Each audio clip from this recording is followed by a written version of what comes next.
سلام دوست قشنگم. اگه میخوای مشکل زنگ تفریح بچه‌ها برای همیشه حل بشه، با من همراه شو تا این لقمه جذاب و خوشمزه رو درست کنیم. مقدار دقیق مواد اولیه رو توی کپشن براتون می‌نویسم. آرد و الک می‌کنیم و تمام موادمون به جز روغن رو به آرد اضافه می‌کنیم و ورز میدیم. زمانی که خمیر به دستمون نچسبید، روغن رو چندین مرحله به خمیر اضافه می‌کنیم و خوب ورز میدیم تا به تست پنجره برسه.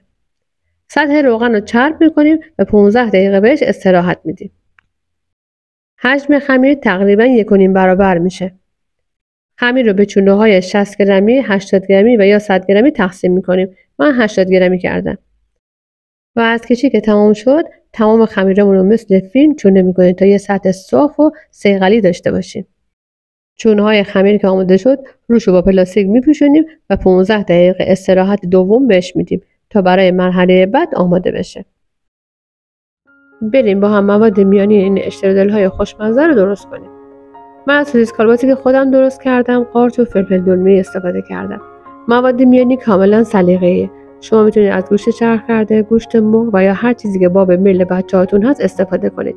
چند تا نکته مهم داره که بهتون میگم. ادویه هر میزانی که دوست دارین استفاده کنید. فقط آبشن رو بذارین برای آخرین مرحله تا عطر طعم بهتری داشته باشه. و بعد از اینکه موادمون از گرما و حرارت افتاد، بهش پنیر پیتزا رو اضافه کنید. پنیر پیتزا باعث میشه تمام لایه‌ها به هم بچسبه و از داخل نون در نیاد. بقیه مراحل رو عین فیلم انجام بدین و میذاریم سرد بشه تا بتونیم برای اشترودلمون استفاده کنیم.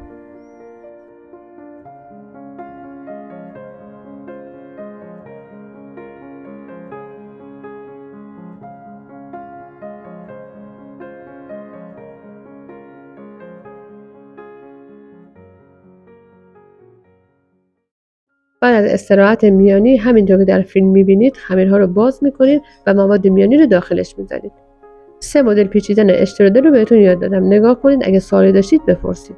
مدل اول، یه لایه از مواد میانی رو میریزیم، روش پنیر پیتزا میریزیم و لبه‌های خمیر رو با هم دیگه میچسبونیم و با دستمون دوخت انجام میدیم. شبیه دوک میشه.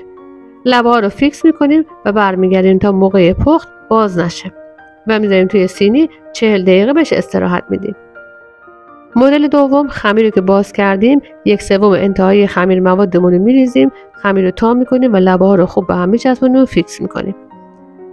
بالای خمیر رو با وردنه توریکش میکشیم و همینجوری مثل شکل میبینید تا میکنیم. سومین مدل دقیقا مثل قبلیه، فقط به جای وردنه توریکش از پیتزا بول استفاده میکنیم.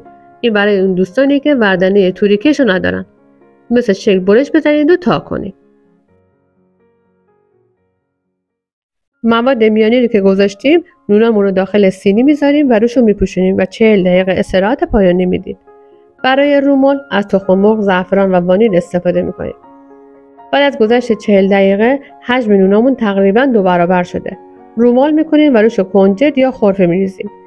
برای اون نونایی که شکل نون باگته، با کاتر روش رو خط میندازیم. این کار برای زیبایی نون به کار میره. این کار کاملا سلیقه‌ایه و اگه دوست نداشتید میتونید انجام ندید. نونمون رو رومال میکنیم و توی فر از قبل گرم شده قرار میدیم. دمای فرمون 170 درجه و زمان پخت 30 دقیقه است. برای اینکه نونای نرم‌تری داشته باشیم، یک کاسه آب جوش هم توی فر قرار میدیم. لقمه‌های خوشمزه‌مون آماده شد. بچه‌ها، به خاطر شیر و ماستی که استفاده کردیم، این نون خوشمزه رو میتونیم تا 1 هفته توی فریزر نگهداری کنیم. نوش جونتون.